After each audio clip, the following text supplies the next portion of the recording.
At the city hall entrance, I ran into my ex-boyfriend.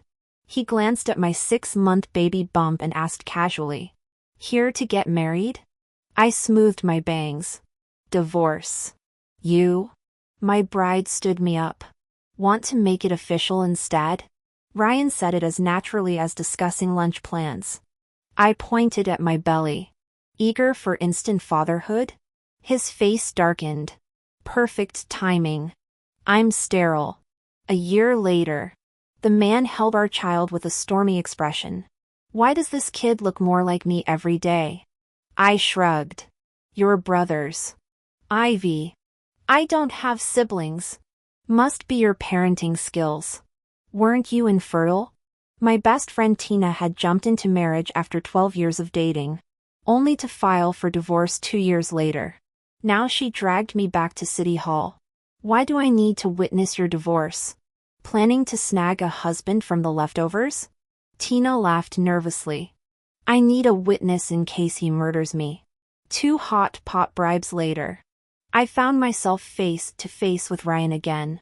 His gaze dropped to my prominent belly. "Marriage license?" My palms sweated, but I feigned nonchalance. "Divorce papers." "You?"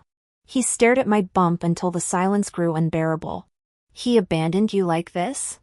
I bit my tongue, letting the lie metastasize.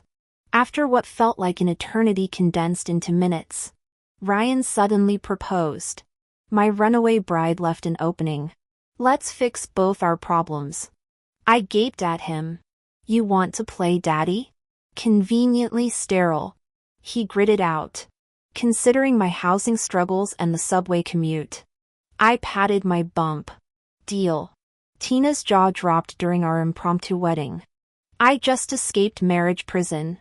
Why were you volunteering for lockdown?" Ryan commandeered my life immediately. "Where's your apartment?" "We're moving my stuff in tonight." I waved Tina goodbye, reveling in my new chauffeur privileges. As his car purred through traffic, I smugly thought how marriage already paid off until he asked the dangerous question, "Where exactly do you live?" I thought for a moment before replying. "I live in the old part of the city. Moving in with you doesn't seem necessary. My place is closer to work." Truthfully, I didn't want to move. My current rental was nearer to my mother's rehabilitation center. "You know where I live?" His question caught me off guard. I shouldn't have known that. I shook my head honestly. Ryan snorted. "Where do you work?" "The Riverside Daily," I answered after a pause, forcing a bitter smile. His brow furrowed. "How far along are you?" 6 months. "Shouldn't you be quitting soon?" "No." My voice rose before I controlled it. Resigning meant losing income one desperately needed for medical bills and childbirth preparations. My bank account barely held $2,000. Meeting Ryan's startled gaze, I softened my tone. "I can manage 2 more months. Staying idle would be worse." Ryan drummed his steering wheel. "I've got a place on Willow Creek Road, closer to your office." "Would I pay rent?"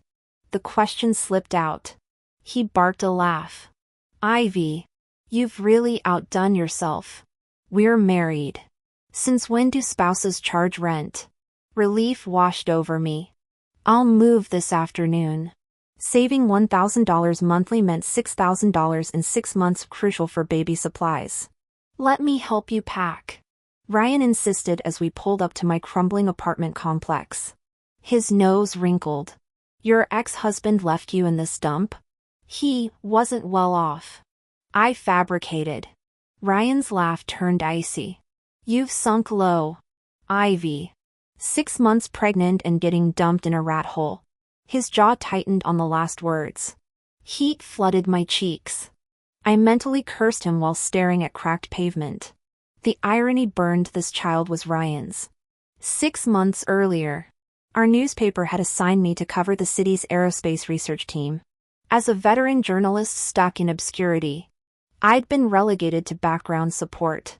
The moment I entered the conference room, I'd spotted Ryan. My greeting died when he looked through me like a stranger. Post-interview drinks flowed freely at dinner. My alcohol allergy saved me from intoxication. When Ryan mumbled an address near mine, I volunteered to drive him home. I did take him home. And stayed. The way he'd clung to my hand, murmuring my name between kisses. Well, one thing led to another. We'd burned through the night like wildfire. At dawn's first light, I'd fled like a coward. Not only that, but I inexplicably erased all traces of my presence from that night. Despite being so thorough, I forgot to take emergency contraception. When my period didn't come that month, I panicked. Discovering the pregnancy left me even more stunned. Though shocked, I knew I had to carry the child. I considered contacting Ryan, but overheard coworkers discussing his serious relationship with an heiress from an equally prominent family. My courage faltered, and I retreated like a turtle into its shell, a withdrawal lasting until my 6th month of pregnancy. The bitter taste in my mouth returned. Maybe today Ryan really had been planning to get his marriage license with his girlfriend? Though I couldn't fathom why he'd suddenly changed partners. Would his girlfriend misunderstand the situation? What are you spacing out for? Ready to go? Ryan's voice snapped me back. I blurted without thinking, wondering if your girlfriend will misunderstand. He sneered coldly. Misunderstand what? That you're marrying me? That's not a misunderstanding, it's reality. I had no rebuttal. He was right, I was being ridiculous. Gathering my few belongings, I followed him downstairs. Not terminating your lease? Paid the full month's rent already. I'll handle it at month end. Truthfully, I feared being evicted by his real girlfriend someday. Though legally his wife, I felt like an imposter. I'll inform my family about the marriage this week. You should tell yours too. We'll arrange a meeting. His tone remained detached. Professional. No need. I can decide this myself. My voice faded under his dark gaze until silence prevailed. Pulling over abruptly, Ryan sighed. Ivy, marriage involves more than just us. I want our families to meet. After a prolonged silence, I met his eyes. Remembering my mother's recent improvement, I ventured cautiously, "Can I give you an answer tomorrow?" He studied me intently before nodding curtly and resuming driving. Ryan carried all bags upstairs himself. The crowded elevator found him shielding me with his luggage-laden arm, creating a protective half-embrace. His familiar scent overwhelmed me, eyes stinging with suppressed tears. Reaching the 7th floor, he frowned at my damp eyes. What's wrong? Nothing. Crowded elevator, bad air, chest tightness. My weak explanation deepened his scowl. Watching him silently unlock the door, sudden hormonal vulnerability crashed over me. The emotional dam broke. Ryan. The baby, it's yours. The words tumbled out. He froze mid-step. After an eternity, he turned with glacial calm. Ivy. Did I impregnate you in a dream? The accidental irony seemed to startle even him. Regaining composure, he continued icily, I'll play the fall guy. But don't mistake me for a fool. This marriage is convenience. Nothing more. Placing my belongings down, he set keys on the coffee table. House keys. You'll live here. I'm rarely home due to work. Snatching his jacket, he headed out. I stood rooted as he paused at the doorway. There's a grocery store downstairs. Add me on WeChat. Fumbling for my phone, I scanned his QR code. The notification came instantly, a $10,000 transfer with the memo, living expenses. With that, Ryan walked out the door before I could choke out my don't bother. Staring at the closed door, I pressed a hand to my belly as tears streamed down my face. Suddenly, the little one beneath my palm gave a gentle flutter. Like a tiny reassurance. The icy loneliness in my chest melted instantly. Rubbing my stomach, I chuckled wetly. Well, sweetheart, since Daddy left us living expenses, Let's splurge tonight. I swiftly accepted the transfer. Not bad at all, free housing saved me rent money. Ryan's monthly support meant my entire salary could go to savings. And even part of the allowance could fund the nursery. Touring the sunlit 3-bedroom apartment, a generous 1,300 square feet with minimalist decor. My mood lifted further. After unpacking in the guest room, I headed to the grocery store. Halfway through my frozen dumplings, Tina's video call lit up my screen. Spill it. Ivy. What's the deal with you and Ryan now? Better than expected. I waved my fork at the spacious kitchen behind me. His place makes my old studio look like a shoebox. Not bad. At least the baby will have both parents on paper. And you get financial support. But seriously, Tina leaned closer. You think he's still hung up on you? What guy volunteers to play daddy to another man's kid? My chopsticks paused. Doubt it. Rumor was he had some girlfriend before this. He mentioned being stood up today, maybe they're fighting? My traitorous heart skipped. Could there be? Who cares? Tina shrugged. You're Mrs. Wilson now, free penthouse. Built in dad for the baby. If he wants to rekindle things, great. If not, alimony from the Wilson family fortune ain't bad either. Exactly my thoughts. But Ivy. Tina hesitated. You're really not telling him he's the actual father?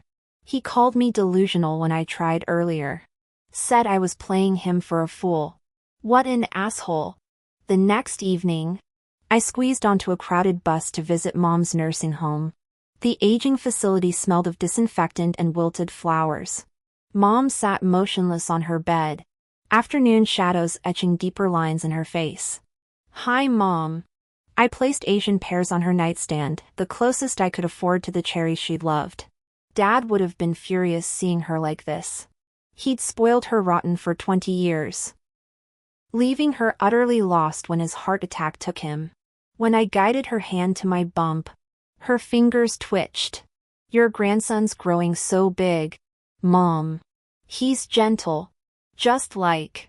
Suddenly, Mom recoiled with a shriek. You slut! How dare you carry his child? He's my husband. Mine. Her nails raked my arm before nurses pulled her away. Slumped in a plastic chair, I rubbed the faint ache in my belly. The doctor apologized awkwardly. She'd been improving, but any stress. I messaged Ryan on trembling fingers, my mom's unstable right now. Let me meet your parents first. His reply came 30 cold minutes later, fine.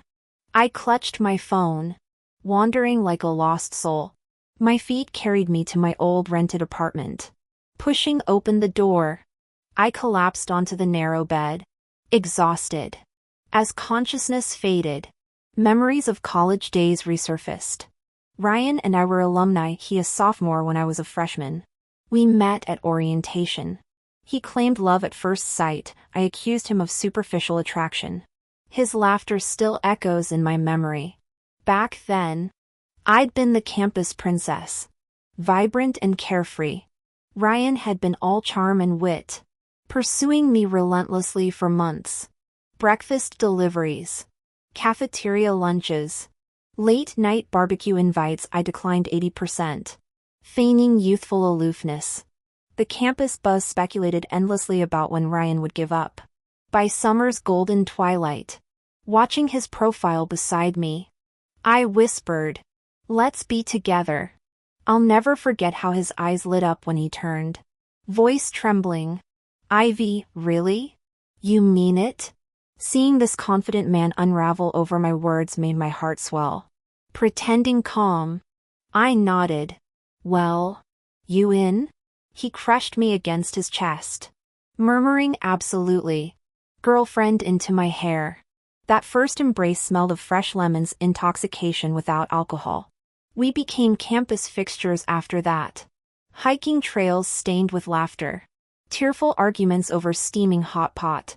Hands perpetually entwined. Time became our runaway train. Waking from the memory, I boarded the last bus home to Ryan's place. Another empty night. With new financial stability, I began methodically acquiring baby supplies onesies, talcum powder, strollers. Delivery boxes transformed the sterile space, especially after adding potted plants.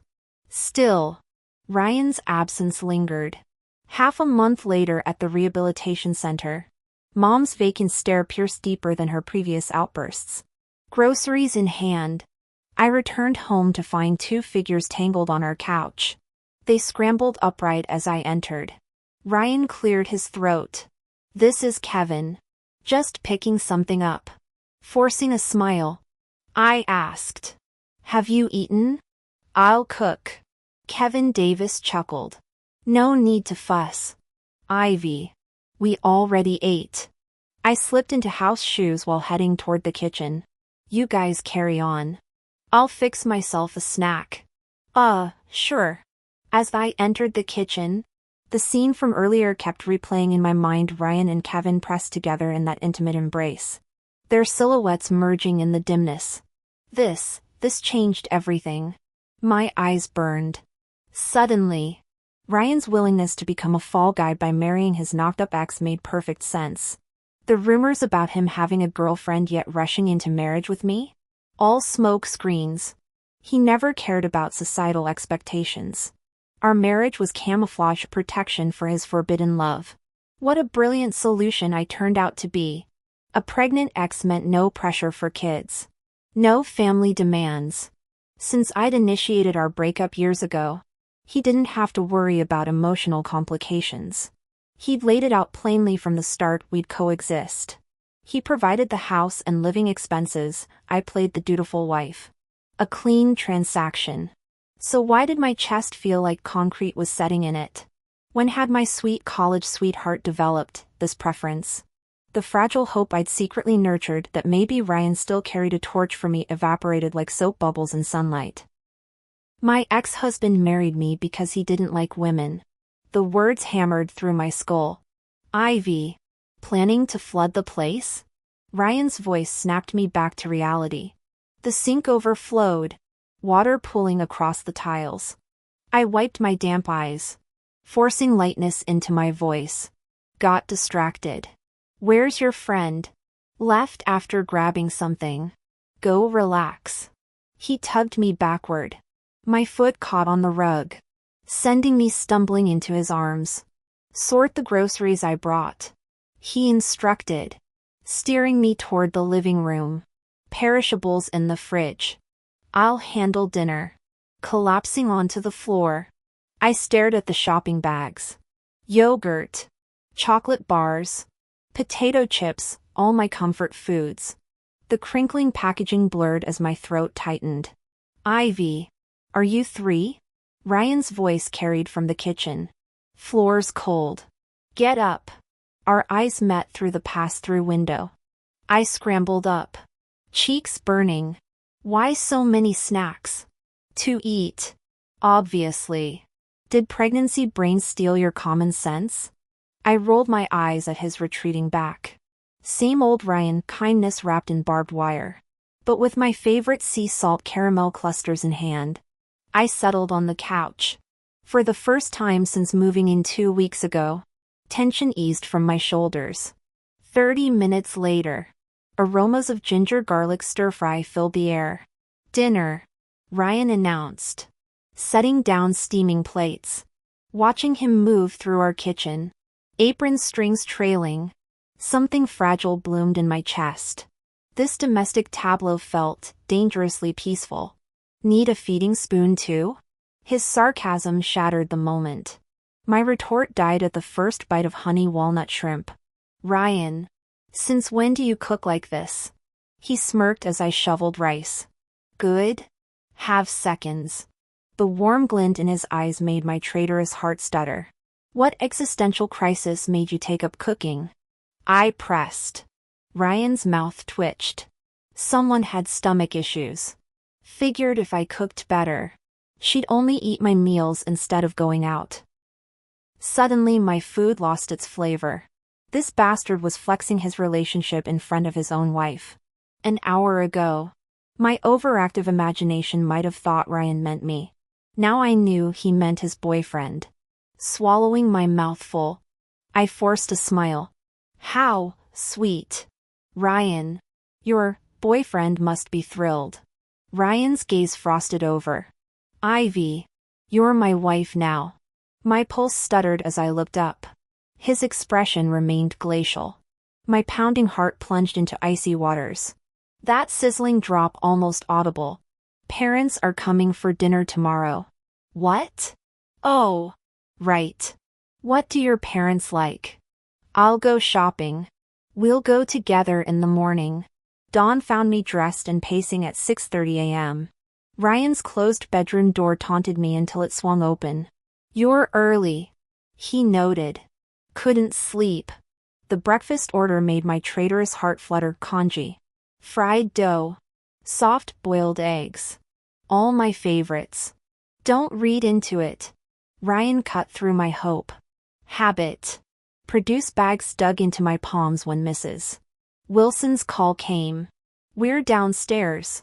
A stylish woman materialized, snatching groceries from me. Ivy dear.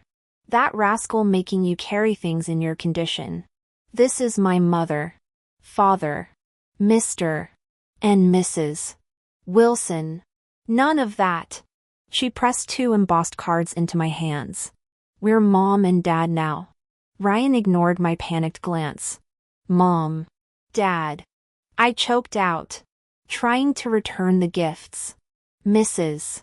Wilson beamed, arm looping through mine. Keep them, sweetheart. Family takes care of each other. Her perfume, jasmine, and security clung as we rode the elevator. Ryan's silence louder than any objection. Mrs. Wilson smiled and said, This is from your father and me. Ryan can be so unreliable sometimes. We're sorry you've had to put up with this. I stammered awkwardly, unsure how to respond. Ryan's voice cut through the tension. Just take it. Mom's insisting. When I glanced at him, his face remained impassive. Mrs. Wilson linked arms with me, chiding her son. You're becoming impossible. How could you wait until Ivy's 6 months along to tell us? You haven't even had your wedding reception yet. Mom. We can handle our own affairs. Ryan's reply made his mother turn to Mr. Wilson. Are you going to let him talk like that? The older man considered before suggesting. Maybe we should hire a caregiver? You've never looked after a pregnant woman before. Nonsense. I'll take care of my own daughter-in-law. Mrs. Wilson declared, patting my hand. We'll get temporary help for household chores. Then hire a postpartum nanny later. Ivy. Dear. You'll let me stay starting Monday. Won't you? Ryan's too busy with work to properly care for you. I shot Ryan a panicked look. He shrugged. Fine by me if Dad agrees. Mr. Wilson sighed. Just don't overexert yourself. Feeling guilty. I protested. Really? I can manage. Let me do this. Mrs. Wilson interrupted gently. When I'm old, you can take care of me. Her kindness made my throat tighten with unexpected emotion. The conversation shifted uncomfortably when she asked about visiting my parents. My father passed years ago. I said, pushing food around my plate. Mom's not well enough for visitors. The Wilsons exchanged glances. Ryan will take you to see her this afternoon. Mr. Wilson decided. We'll visit properly when she's recovered. As we cleared the table, Ryan murmured, Keep the money they gave you. Buy them gifts later if you must. When I tried returning the cards, his frosty expression stopped me. We're married now. Act like it. Later. I whispered conspiratorially. Don't worry. I'll keep your secret. His eyebrow arched. Since we're just friends pretending to be married. Ryan's retort died when his mother called us to dinner. Throughout the meal, Mrs. Wilson piled food on my plate. You're eating for two. I'll make sure you gain healthy weight. Ryan rolled his eyes but stayed silent. Watching the bickering family, I realized this arrangement might work better than expected. The warmth in Mrs. Wilson's eyes almost made our charade feel real. After dinner, Mr. and Mrs. Wilson left. Ryan sat stiffly on the couch, his expression stormy. Having woken early, I felt exhausted and headed to the bedroom to rest. Why didn't you tell me about your mother's illness? Or your father's situation? Ryan's disapproving gaze pinned me. I sighed. You never asked. Mom's condition didn't develop overnight. His features softened slightly. Go get some sleep. We'll visit her this afternoon. On our way to the nursing home, Ryan tried detouring to buy health supplements. I stopped him. His brow furrowed. I'm buying these for my mother-in-law. Do you really have standing to object? You don't understand, she can't use them. Ryan turned fully toward me. What exactly is Mom's diagnosis? Knowing he'd learn the truth at the facility anyway, I explained everything. Silence stretched between us after my confession. Don't worry, I reassured him. It's not hereditary. Our future children would be safe. 5 tense minutes passed before he spoke again. Ivy. He used my full name like a formal summons. Tell me about these past years. I forced a smile. What's there to tell? Just working and surviving since graduation. Your father? Ancient history. 10 years back. My throat tightened. After Dad's accident, Mom deteriorated fast. I institutionalized her briefly, but she suffered there. Once stabilized, doctors recommended this care facility. Was this why you left me? No. The denial came too quickly. Truth was, I'd initiated both our beginning and end. Senior year of college, when Dad's investments collapsed. I'd watched his desperate scramble for loans. Creditors demanded my co-signature, wanting entertainment more than business dealings. The worst came when Dad secured a meeting with Wilson Group's CEO. My stomach dropped recognizing Mr. Wilson from Ryan's phone photos. In that boardroom, former rivals mocked Dad's plea for investment.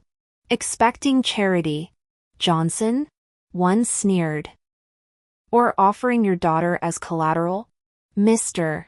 Wilson silenced them, but the damage was done. Outside, Dad wept apologies until his tears froze on my cheeks. That night, I texted Ryan goodbye before blocking him everywhere. Dad jumped from his office tower at midnight, leaving Mom broken and debt swallowing our lives. When I finally returned to campus a week later, Ryan cornered me near the library. His haggard appearance shocked me, eyes bloodshot, stubble shadowing his jawline. He looked like he hadn't slept since the world ended. He asked me, Ivy, what do you mean? You're joking with me, right? In my younger self's eyes flashed images of my father's humiliated posture and those malicious words from others. Though I knew these had nothing to do with Ryan, I couldn't suppress the overwhelming shame. Tilting my chin up with a fragile smile, I said, No, Ryan. I just don't love you anymore. That's all. Stop clinging to me, it's pathetic. That day, I saw tears glistening in Ryan's eyes. I bit my lip until it bled to swallow the sob clawing at my throat. Little fish. Don't do this. I know you love me. Just tell me what I did wrong, I'll fix it. Okay? This was the youthful Ryan of those days, bending his proud spine to plead with heartbreaking desperation. I answered with an icy silence, walking away without looking back. When I visited Mom at the rehabilitation center, she sat bathed in sunlight. Golden rays haloed her silver hair as she stared vacantly ahead. Mom, I'm here. This is Ryan, my husband. I introduced him despite knowing she wouldn't react. Her dull eyes shifted between us. Suddenly she spoke, Are you little fish? Mom. My breath caught. Yes. I'm little fish. Do you remember me? Don't listen to your father. Her words tumbled out in disjointed fragments. Wolf in sheep's clothing, grow up well, get married properly. I froze. She turned to Ryan with startling clarity. You treat my little fish right. No hurting her. Ryan squeezed my hand. Yes. Mom. I'll cherish her. I'm Ryan, your son-in-law now. Good, son-in-law, good. Her momentary lucidity faded as she resumed staring at nothing. The doctor sighed when I sought answers. After all these years, her condition fluctuates. There might be hope if we resolve her emotional burden. But his trailing words said everything. Ryan stepped forward. What if she receives premium care? Well, the doctor hesitated. Facilities here are basic. Truthfully, she's shown more responsiveness lately. Advanced treatment could. I stared at my worn shoes. Shame burning through me. Despite working 3 jobs and writing novels until dawn, every spare penny went to debts and survival, never enough for proper care. We'll transfer her today. Ryan's voice brooked no argument. When I tugged his sleeve whispering about costs, he captured my hand firmly. Let me handle this. By dusk, Mom rested in the city's finest memory care facility, its marble lobby and gardens worlds apart from the bleak institution. Still I fretted. Ryan. He silenced me by interlacing our fingers. At an intimate supper later, candlelight danced in his earnest gaze. Ivy, you're my wife now. Let me shoulder your burdens. Whatever happened before doesn't matter, let's build our future. Just be my partner. Can you do that? In that moment, I forgot everything, the decade we'd lost. His rumored unrequited love. Our impulsive marriage of convenience. I nodded. His thumb brushed my wedding band. Good girl. Just focus on being my wife. The baby. His voice thickened. I'll love them as my own. When I nodded again, his relieved smile outshone the chandeliers. Maybe, just maybe, we could rewrite our story. The next morning at 10, my phone buzzed. Tina's cheerful voice chirped. Little fish. Lunch on me today, big news. Sis. I'm in love. Gotta introduce him to my girls. Really? I glanced at Ryan on the couch. Hesitating. What's the holdup? Oh. I get it, you're worried about your hubby. Seriously. When did you become Ryan's puppet again? Fine. Bring him along too. Tina fired off rapid fire, already grabbing her purse. I turned to Ryan, unsure if he'd agree. What is it? His deep voice cut through the tension. Tina's treating us to lunch. Wanna go? I muted my phone, phrasing it like a hostage negotiation. After a beat, he nodded. Let's go. Hiding my giddiness, I told Tina, send the address. We're both coming. The restaurant reveal made me choke on my iced tea. There sat Tina's new boyfriend, Ryan's alleged special friend from last week's parking garage incident. My eyes darted to Ryan's face. But he looked utterly unfazed. Even amused. Damn. His poker face could win championships. Ryan! Ivy! You're here too? Kevin grinned like this wasn't apocalyptic. Tina smirked. Surprise! Ryan, decade later. Still frostier than a Vegas champagne tower. Wait. Babe. You've known Ryan for 10 years? Kevin's jaw dropped. Why is this my first hearing? Post awkward hellos. I excused myself to the restroom. Tina followed like a bloodhound. Did you even check if he's into women? I hissed by the sinks, recounting the garage scene. Ryan and I are just co-parenting. But you? You're playing Russian roulette here. Tina gaped. No way. We've tested the equipment. Fully functional. Maybe he's flexible? I whispered. Ugh. Don't make me picture that. She shuddered. I'll investigate. Modern guys hide it well. Dinner continued with forced cheer. Later, as we left, Ryan suddenly asked, "Baby stores this afternoon?" My heart squeezed. He'd actually remembered my nesting phase ramblings. Yeah. Need to pre-wash everything. Boil. Sun dry, the whole paranoid first-time mom routine. His eyes darkened. Let's go. At the boutique. I browsed organic cotton onesies while he texted relentlessly. The old ache resurfaced, these past days' closeness had reignited dangerous hopes. I bit my lip, mentally slapping myself. Post-takeout dinner. We barely stepped inside when Ryan caged me against the foyer wall. So. His breath scorched my ear. I'm suddenly into men? Every molecule froze. Even truthfully accused. His proximity turned my knees to jelly. I defaulted to defensive bluster. You're the one getting cozy in parking garages. His laugh vibrated against me. Jealous. Mrs. Wilson? Before I could retort, his mouth crashed into mine, acclaiming. World-tilting kiss that erased every coherent thought except one. This complicated arrangement just got infinitely messier. Ryan. There's nothing embarrassing about this. I don't mind. Really. I only mentioned it to Tina. Ivy. I just want to know why you're so certain I don't like women. That day. Weren't you hugging Kevin? If you're not in a relationship, how could you be so intimate? Ryan suddenly rapped his knuckles against my head. Ivy.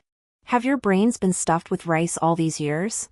Why are you obsessing over nonsense like this? Rubbing my sore scalp. I protested. Ryan.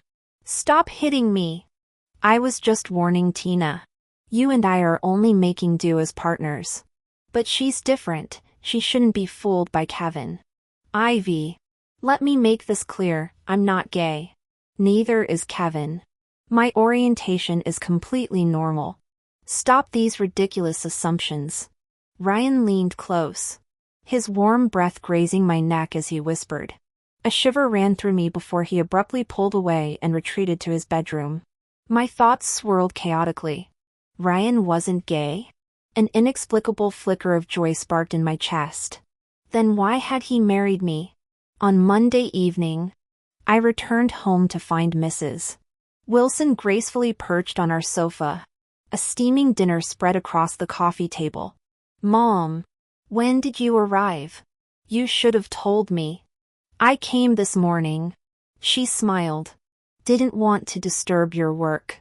Hired a housekeeper to cook and clean. Thought I'd keep you company. That's wonderful.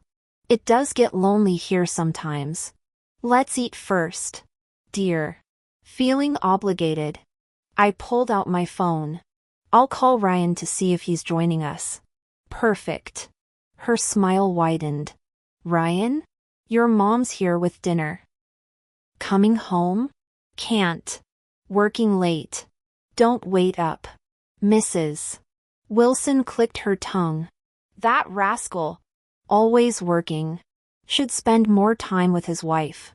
Having you here makes me happy enough. You sweet talker. After dinner.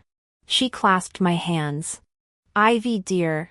Ryan told us about your family situation. I stiffened. Don't worry. She soothed, patting my knuckles. We're not judgmental people. If Ryan chose you, we support him. But you shouldn't shoulder burdens alone, that's what marriage is for. Wouldn't you feel hurt if Ryan hid things from you? Tears welled in my eyes at her maternal tone. I understand. Mom. Thank you. Her kindness reopened old wounds, memories of my deceased father and institutionalized mother surfaced. A tear escaped. Hush now. She embraced me. Come to me whenever that boy misbehaves. Oh. Where's your wedding ring? Work restrictions? Panic flashed through me.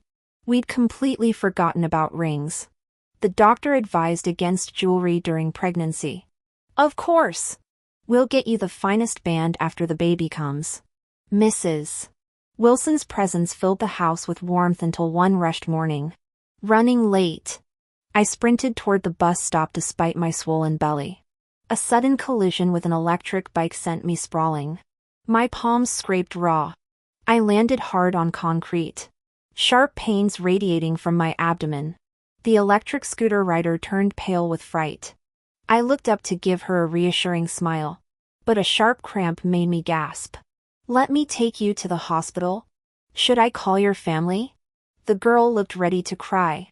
After some hesitation, I called Mrs. Wilson. We just arrived at the hospital when Mrs. Wilson rushed in, her face ashen. "Mom, I'm fine," I reassured her. "Just fell and had some abdominal pain." Mrs. Wilson hailed a cab while scolding the girl. "What were you thinking? Riding like that? We're lucky it wasn't worse. If you'd actually hit her." The girl hung her head, eyes red-rimmed. I intervened. "It's not her fault, Mom." I wasn't watching where I was going. She actually swerved just in time. Mrs. Wilson clicked her tongue. "You're both reckless. That's it, no more work for you. I'm telling Ryan.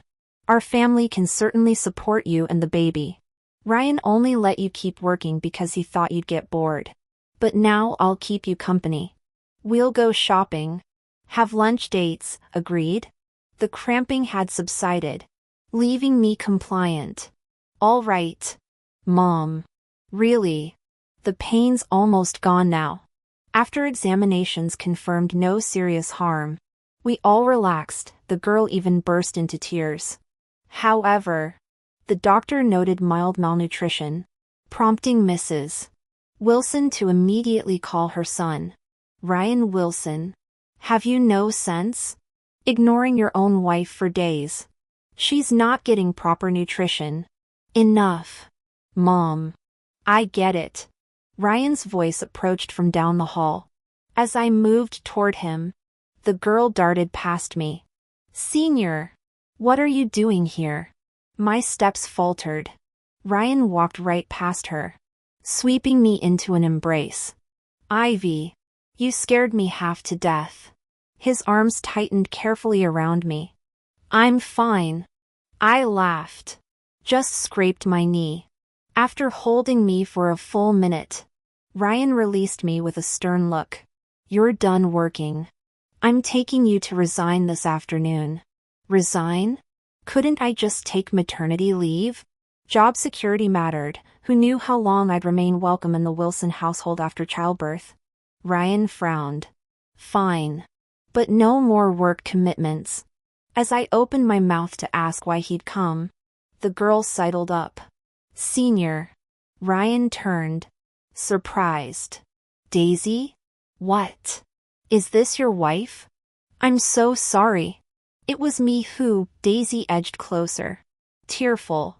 My chest tightened like I'd bitten into lemon wedge. Ryan stepped aside, avoiding her proximity. "You caused this accident?" Before Daisy could respond, Mrs. Wilson yanked her back. "Young lady, first you hit my daughter-in-law. Now you're making eyes at my son?" Daisy stared at me, bewildered. Ryan massaged his temples. "Are you sure you're all right?" he asked me, ignoring her. "Just some earlier cramping." "You know her?" "Lab partner from university." Satisfied with my condition, Ryan addressed Daisy. "Either learn to ride properly or take the bus." This was a close call. Next time could be fatal. Daisy sniffled. "I'm sorry, Senior." I interjected. "Really? It was my fault." Ryan shot me a warning look. "Apologies don't fix carelessness. You're losing this month's attendance bonus." Daisy burst into fresh sobs. I wondered uncharitably, was it the scolding or the lost bonus that upset her more? "Now you." Ryan turned to me. "Ivy, when will you start acting responsibly?" I pouted. Message received. "Let's go." Ryan led the way out, our little procession trailing behind him. The young girl asked timidly. Ryan, could you give me a ride too? Ryan glanced at me. I looked between him and the girl before sighing. Why were you looking at me? Would you mind if I drove her? Ryan asked seriously. My head snapped up in surprise. An inexplicable sweetness blooming in my chest. Give her a ride. Her car's still at the accident site. All right. Let's go. Thank you, Ryan. After this incident, I began my maternity leave. Mrs. Wilson finally relaxed, saying, "At least I won't have to worry sick every time you go to work now." It had been years since anyone fussed over me like this. Warmth spreading through me as she spoke. Over time, Mrs. Wilson and I grew closer. We discovered surprising shared interests, both terrible at chess yet loving the game. Preferring homemade meals over restaurants. Devouring the same books while debating different interpretations. Gradually, our bond deepened through shopping trips, cooking experiments, reading sessions, and sunset watching on the balcony. Mrs. Wilson chuckled. If you were younger or I'd been born later, we could have been best friends. I collapsed laughing against her shoulder. This is perfect as it is. Though my useless son doesn't cherish you enough. Which gives us more time together, I countered. Suddenly, Mrs. Wilson embraced me. Her voice softening. Ivy, tell me truthfully what's really happening between you and Ryan. My breath caught. I've been here weeks now. She continued. You're due any day. Yet Ryan acts distant. I know my son.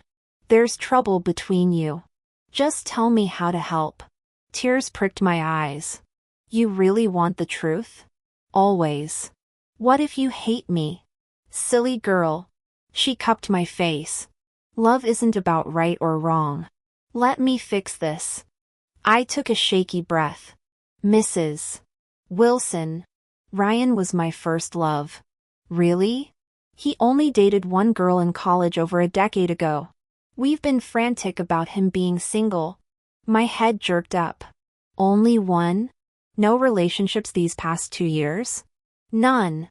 Then he suddenly married you out of nowhere. Joy exploded in my chest like fireworks. Slowly, I confessed our historied meeting as college freshmen. Dating 2 years. The decade-long separation. Our accidental reunion during my journalism assignment. Mrs. Wilson gaped. So Ryan thinks the baby isn't his? Then why marry you? I forced a smile. Maybe guilt. We can do DNA testing after delivery. She stroked my hair tenderly. My foolish children. Let me talk sense into him. I shook my head. He won't believe without proof. Let's wait for the DNA results. Very well. But I'm summoning that idiot home tonight. She marched off to call Ryan. Returning, Mrs. Wilson squeezed my hands. Eyes shining. To think you're the girl he's pined for 10 years. Oh. I can't wait to see his face when that DNA result comes. I choked on laughter. Melancholy dissolving. As sunset painted the sky gold. The nursing home called Ms. Johnson. Has your mother ever experienced emotional trauma? Frowning, I answered. No. My parents were always happy together. The reason for my mother's illness had already been explained to the doctors at the rehabilitation center. Ivy, are you available tomorrow morning? Could you come in? Through treatment, we've discovered some discrepancies between your mother's actual condition and your initial description. My heart dropped. Of course. What time should I arrive? Or could I come now? The doctor chuckled. No need to rush. Ivy. It's nothing urgent, we simply need to review her progress. Your mother has shown significant improvement since her admission. Relief washed over me.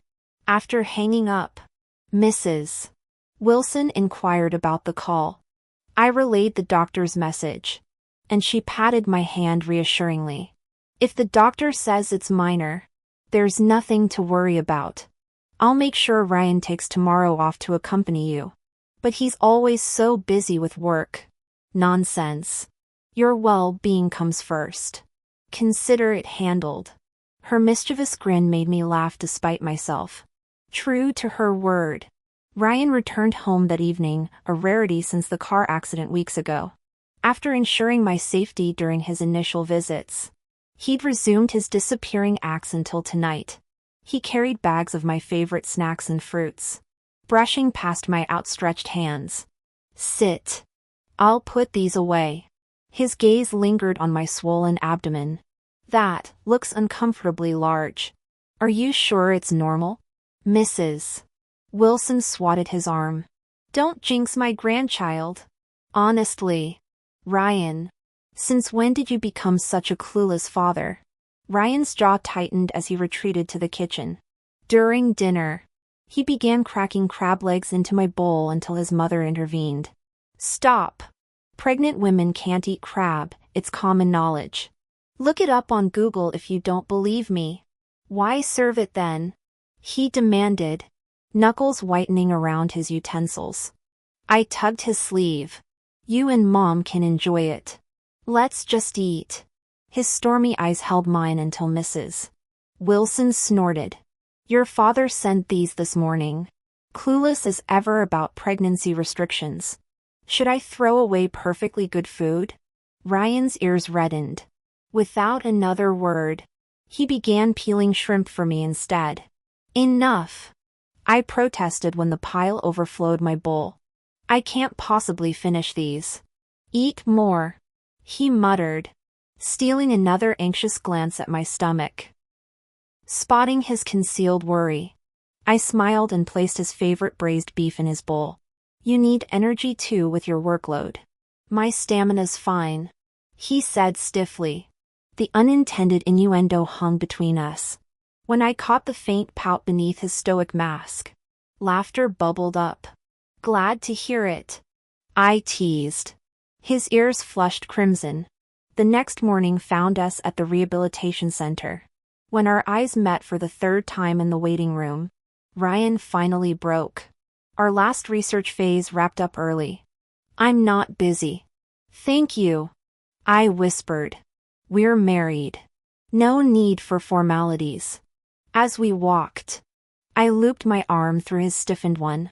The baby's making me unsteady. Humor me? He didn't pull away. Then he even thoughtfully took my bag. I felt a small smile tug at my lips. At the rehabilitation center, seeing the doctor filled me with unease. Ryan glanced sideways at me and suddenly grabbed my hand tightly. His palm felt dry and warm, instantly calming my racing heart. Miss Ivy. I'll be direct. The doctor cut to the chase. I looked at Ryan before nodding. During your mother's treatment, we discovered her condition might not stem solely from your father's passing as previously stated. Our therapy sessions suggest emotional entanglements could be a factor. We need clearer context for effective treatment. I frowned. My parents always had a loving marriage. What kind of entanglement could there be? I'll cooperate fully. Since you're unaware of your mother's romantic history, we'll need to investigate through your father's connections. Are there any relatives familiar with your family we could consult? My brows knitted tighter. My father was an orphan. I've never met any relatives from his side. The doctor fell silent before suggesting, do you have photos of your late father? Without eyewitness accounts, we'll attempt deep hypnosis to explore your mother's past. Though success isn't guaranteed. Will this harm her? Absolutely not. Our hypnotherapists are certified professionals. I glanced at my catatonic mother by the window and agreed. The doctor smiled ruefully. Truthfully, our chances are slim. But the situation can't worsen from here. True enough. Ryan had taken the afternoon off. When he asked about plans, I patted my swollen belly. Not exactly mobile these days. Let's stream movies at home. His eyes kept drifting to my abdomen. During his fifth stolen glance, I confronted him. Out with it. Your staring's making me jumpy. Your belly seems abnormally large. When's your last checkup? Last week. Everything's normal. Due date? About a week. Good. I tugged his sleeve pleadingly. Will you come? For the delivery? Ryan paused mid-stride before nodding. My smile widened until he questioned. That happy? Thinking of labor alone terrifies me. With you there, I'll be brave. Any regrets? About what? Enduring pregnancy hardships alone for him. Meeting Ryan's intense gaze. I softened. Never. Not once. His expression darkened as he quickened his pace. Suddenly understanding his irritation, yet doubting my intuition. I yelped when stumbling over a pebble. Ryan instantly wheeled around, steadying me. Clumsy much? Can't even walk properly now. Despite his sharp tone, his hands remained protective, matching my waddling pace. I covered my mouth to hide a giggle, remembering Mrs. Wilson's revelation about him remaining single all these years. My earlier suspicions solidified. Ryan still cared about Ivy. This realization oddly diminished my urge to reveal his paternity. Like Mrs. Wilson said, what glorious comeuppance when he discovers the bastard is actually his heir. As we exited the parking garage, we collided with his junior colleague. Sis! Ryan! Out shopping? Ryan remained silent. So I smiled and responded. Yes. That's right. What brings you here? After accidentally bumping into you last time. I felt terrible. I came to check on you today. I've been busy lately, so it got delayed. You can call me Daisy. Daisy beamed with enthusiasm. Since she was a guest here to see me, turning her away made no sense. You picked the perfect timing. Any earlier and you might have missed us. Guess I arrived at the right moment. Are you doing okay? Ivy? Perfectly fine. Daisy chatted animatedly about everything under the sun. Entering the house, the housekeeper mentioned Mrs. Wilson had returned to the family estate that afternoon, clearly orchestrating alone time for her son and me. Glancing at Daisy, I knew Mrs. Wilson would have fumed about that tactless girl. Ryan grew impatient with our chatter and retreated to his room. Daisy and I exchanged awkward small talk until she suddenly whispered, Ivy, I really envy you. The abrupt topic shift sparked my curiosity. Envy me? A plain housewife like me? Ryan has loved you for years. Pined after you all this time. And you two finally made it official. Who wouldn't envy that? Daisy said casually. My eyes lit up. Now you're making me blush. You probably don't know this, countless women chased Ryan over the years. But he never showed interest. Colleagues even speculated about his sexuality until we learned he'd been holding a torch for you. I couldn't suppress my grin, remembering my own past doubts about Ryan's orientation. Covering my smile, I said, Thanks for sharing that, Daisy. Daisy wrinkled her nose. Truthfully, I'm jealous. Other girls and I used to fantasize about Ryan until I heard him drunkenly murmur your name repeatedly. Then at the hospital last time, seeing how frantic he was about you, we all understand now how deeply he cares. Everyone knows bits of your history. While it stings, we're happy you two found happiness. Just, please treat him better than before. Before she could finish, Ryan's icy voice cut through. Daisy. What exactly are you discussing? Daisy flushed crimson. Just casual conversation with Ivy. Our marriage is none of your concern. Ryan's expression frosted over. You've overstayed your visit. My wife needs afternoon rest. Tears welling, Daisy stammered farewells. After seeing her out, I found Ryan still rigidly planted in the hallway.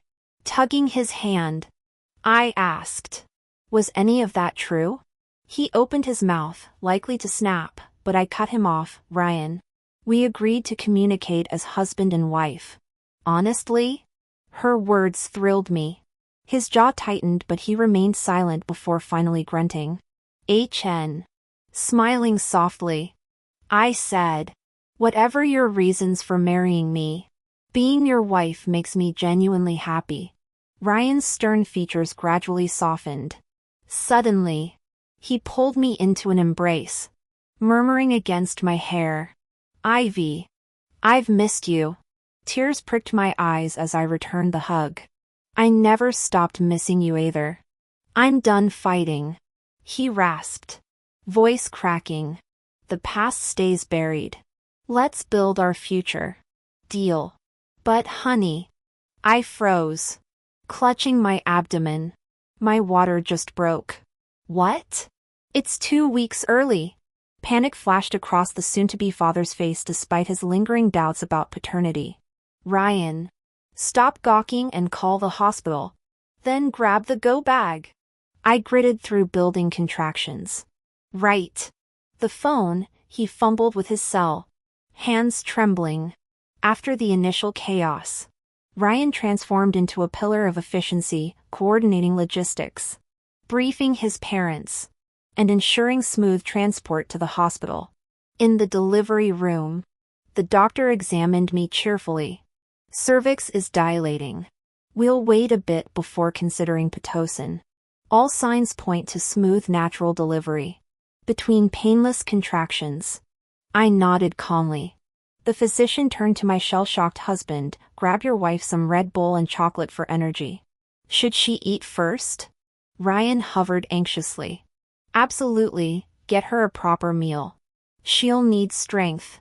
As medical staff bustled about, I closed my eyes, mentally preparing for the marathon ahead, my husband's earlier turmoil forgotten in the urgency of new life demanding entry into our mended world. Ryan stepped out to make a few calls before returning to the labor room. He sat silently by my bed, holding my hand with a pale complexion. Soon, the middle-aged woman accompanying the neighboring patient nudged him. Young man, the doctor told you to get Red Bull and chocolate for your wife.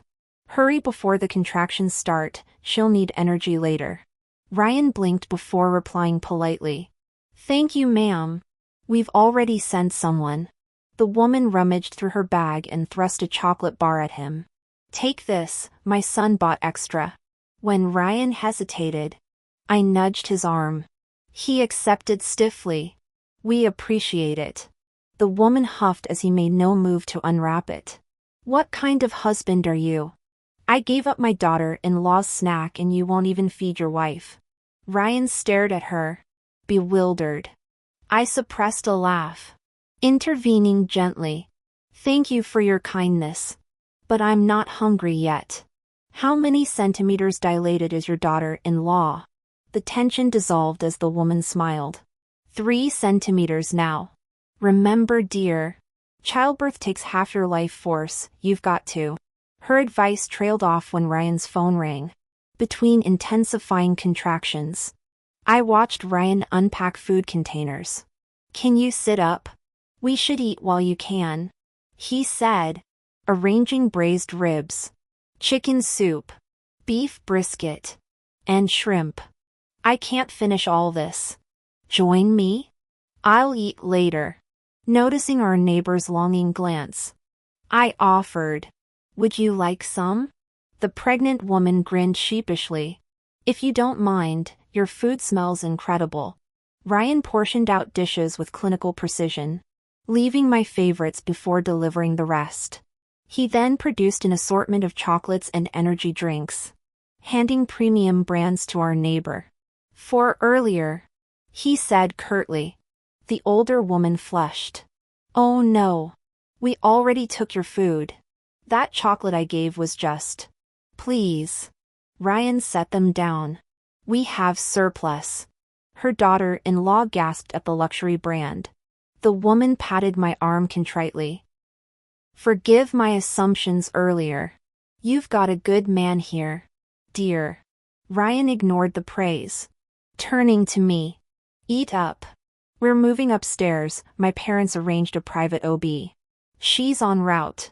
After hours of labor and an episiotomy, I delivered twins, a boy and a girl. In the recovery suite, Mrs. Wilson cradled the infant girl while her husband bounced the boy. Ivy, why didn't you tell us about twins sooner? Mrs. Wilson fretted. The risks. Working through your third trimester. Ryan interrupted. Mom, the postpartum care specialist? Arriving soon. Oh, look! The little angel smiled. I bit back a laugh. Newborns couldn't possibly smile. Ryan hovered near the bassinets. His earlier composure replaced by something softer. The scent of antiseptic blended with baby powder as sunlight streamed through hospital blinds, glinting off the Wilson family heirloom bracelet around our daughter's wrist. Ryan leaned in and poked the baby's cheek with his finger. Mrs. Wilson smacked his hand away. Be gentle. An infant's skin is delicate.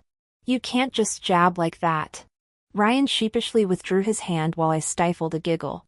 On discharge day 4, we went straight to the postpartum care center. Seeing Ryan follow me like a shadow, I asked in surprise. Don't you need to work? Took a month off. Your boss approved that long? What reason did you give? Paternity leave. I choked on my water. Cough, Ryan. You're not delivering babies.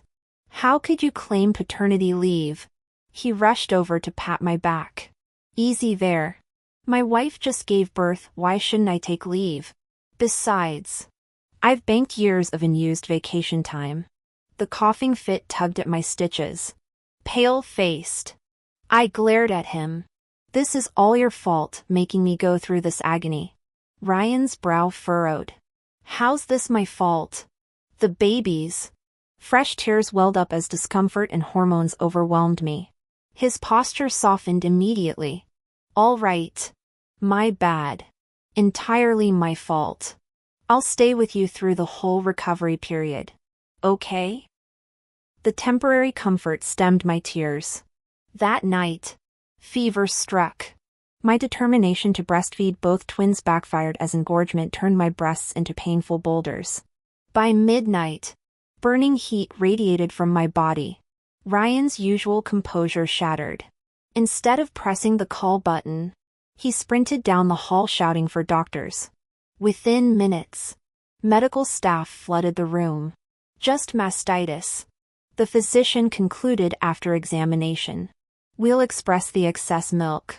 Remember to pump after every feeding going forward. As I lay listless with fever, Ryan diligently took notes on lactation care. Turning my head, silent tears soaked the pillow. Regrets now? Ryan asked softly when he noticed. Tons. I rasped. That bastard's not even human. Absolute scum. He agreed readily. Making you suffer alone while he's nowhere to be seen. And you're the fool still bearing his children. Biggest fool alive. Deserves to die alone. Undoubtedly. Our mismatched grievances harmonized strangely. The true fool was Ryan himself. Daily visits from Mrs. Wilson gushing about the twins taking after their father still hadn't clued him in. During my second week at the center, the rehabilitation facility called about Mother. Mrs. Johnson's making remarkable progress. The doctor enthused. Visits might accelerate her recovery. I'm currently postpartum with twins.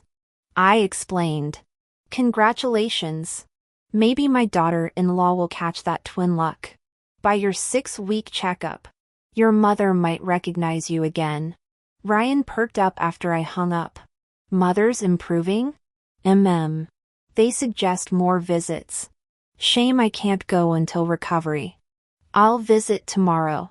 Bring her favorite cherries. New motherhood reshaped my perspective.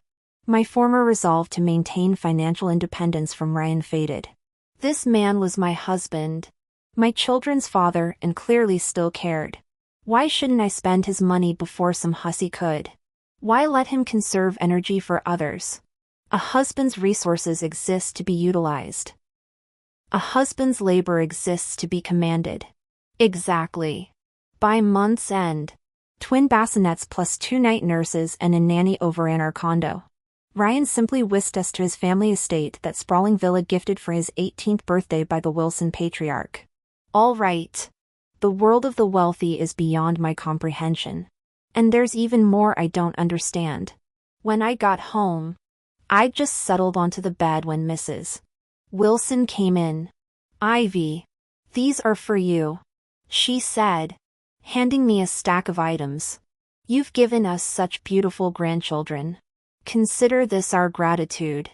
I glanced down, a property deed and 2 cards. Mrs. Wilson smiled warmly. "The villa's nearby. If you ever argue with Ryan and need space, just stay there. These cards, one from me, one from his father, each has $5 million. Your personal nest egg." For someone whose savings had never topped $30,000 since turning 18. This was staggering. It finally hit me, I'd married into serious money. I shook my head vigorously. "This is too much. I can't accept." "Nonsense," she interrupted. "What's given stays given. Besides, it's for the children too." Relenting, I murmured thanks. "Good girl." "Mrs. Wilson, did the hospital run DNA tests?" I asked casually. Though Ryan had forgotten, I knew his parents must have lingering doubts. Better to address it now for the twins' sake. Her smile widened. "We did after you mentioned it. That fool Ryan still has no clue." I pouted. "What if he never figures it out? They'll look just like his baby photos as they grow." "I'll nudge him then." She squeezed my hand. "You've endured so much. What would you like for dinner?" "I'll have the cook prepare it." "Fish soup, please." After my recovery period, I prioritized visiting Mom with the twins. Ryan carried one baby, I the other, our driver navigating the familiar route to the care facility. The doctor greeted us cheerfully. "She's shown remarkable progress, responsive to stimuli now. Keep visiting regularly." Mom sat upright, eyes alert where they'd once been vacant. Color bloomed in her cheeks. "Look, Mom." I cradled the infant closer. "Your granddaughter Maru. Isn't she precious?" Her gaze locked onto the baby.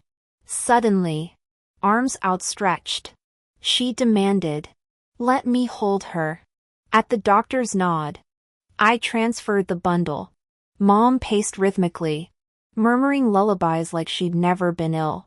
Then she froze. "This isn't my Ivy," she declared sharply. "My girl's all grown up." Heart racing, I retrieved the baby under the doctor's urgent glance. "Mom, I'm Ivy. This is your granddaughter." "Ivy?" Her focus snapped to me. "My baby. The dam broke." She clutched me, sobbing violently until I signaled Ryan to take the children. We held each other as decades of absence dissolved. "My girl became a mother," she whispered wetly. "It feels like waking from a hazy, confusing dream." The doctor conducted rapid cognitive tests. Grinning, "Ivy, this is extraordinary. She's lucid, though continued care remains crucial." I crushed Mom in another embrace. "You're back." I choked out, years of loneliness flooding through tear-blurred eyes. Her fingers carted through my hair like childhood days. "No more apologies," I insisted when she tried speaking. "We've got forever now." Her trembling smile mirrored mine. We'd finally reclaimed our tomorrows. "Mom, this is your son-in-law Ryan Wilson. Do you remember?" I asked, recalling how I'd introduced Ryan to my mother during our college days when we first started dating. "Of course. Of course. Such a good boy." Mom patted Ryan's hand, her eyes misty. "You two must have had a tough journey. Thank you for staying by my Ivy's side." I interjected before Ryan could respond. "Mom, Ryan treats me like royalty." "It's been wonderful." Ryan caught my meaning instantly. "Please don't feel indebted." "Mom, we're family now." Ivy and I will take care of you together, he said, squeezing my shoulder. The room filled with warmth as Mom met her grandchildren. When Mr. and Mrs. Wilson heard about Mom's lucid episode, they rushed over only to be gently turned away by doctors. Too much excitement could destabilize her condition, the physician explained. Later that golden September afternoon, sunlight filtering through maple leaves painted dappled patterns across our laps.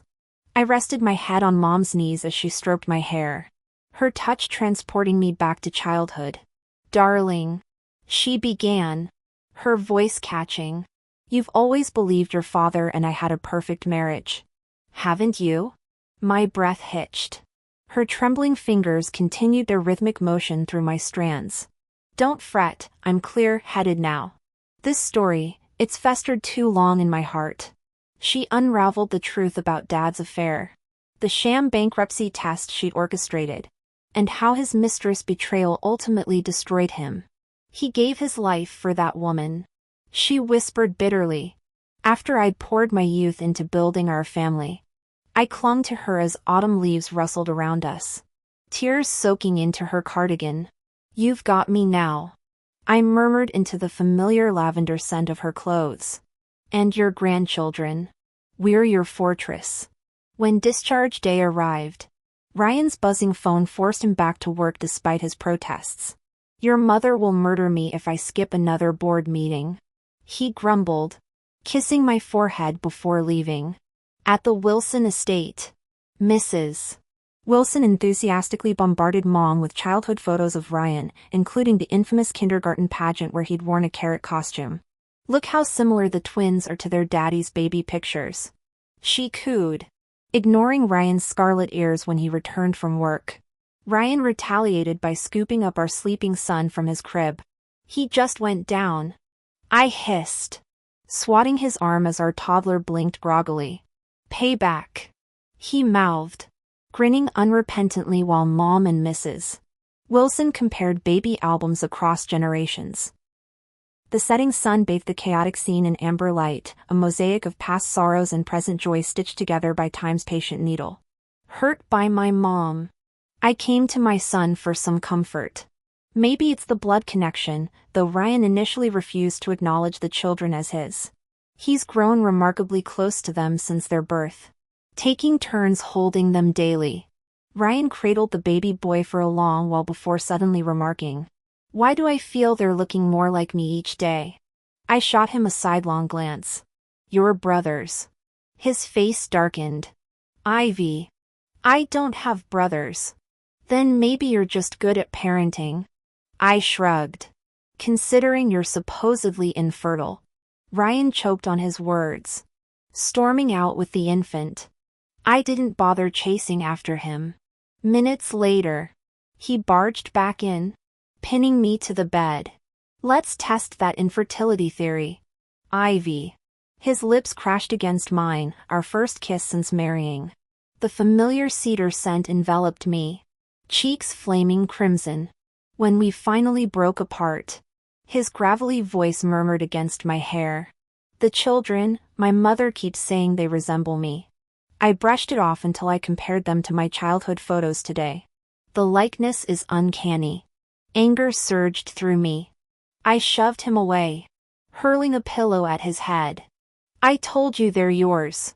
But someone kept insisting. "I'll be the fallback guy. But don't treat me like a fool." Ryan caught my wrist, pulling me back. "Ivy, I truly don't remember us ever." "You wouldn't," I scoffed. "That night after your lab interview, acting like strangers in public. Then clinging to me drunk, slurring my name over and over." His eyes widened. "That was real? Not a dream? Who else did you imagine?" I retorted, raking fingers through his hair. Ryan rasped. "I woke thinking it was fantasy." "God. I'm so sorry. Sweetheart. Compensation's due." I sniffed. "Absolutely." He rummaged through the walk-in closet. Mrs.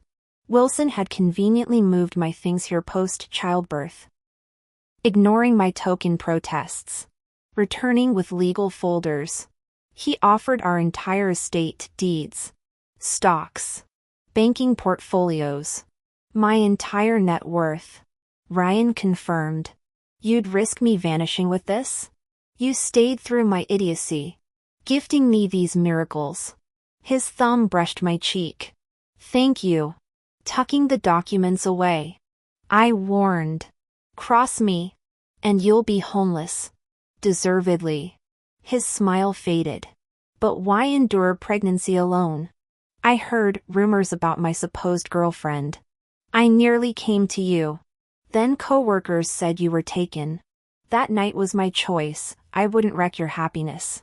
Foolish woman. His forehead pressed to mine. No happiness exists without you. Then why propose only when I was heavily pregnant? Pity? Ryan sighed. Before our marriage license, I tried visiting. You were with Tina, she intercepted me. Said you were happily expecting with someone else. Seeing you at City Hall later. Belly swollen, I blurted the proposal thinking if I couldn't make you happy, I'd damn well try. My jaw dropped. Tina knew the truth. Dialing furiously. I confronted my friend. Ryan says you warned him off. Girl, you're interrogating me over ancient history? Tina laughed. Yeah. When that jerk showed up pre-marriage. I told him to get lost, didn't know he was the dad then. Seemed irrelevant after your shotgun wedding. Ryan's arms tightened around me as realization dawned, our twisted path to love, paved by misunderstandings and fierce loyalty. I couldn't help laughing. No worries. Come play with Wanzi and Bowsy when you're free. Absolutely. I'll visit my babies tomorrow. Haven't seen my son and daughter in ages, I miss them. After hanging up, I looked at Ryan while he gazed back at me. Our eyes met and we suddenly burst into laughter simultaneously. The tender moment glowed with honeyed warmth, as if time itself had been dipped in caramel. Thank you all for the company, your support fuels my passion for sharing these sweet romance stories. See you next time.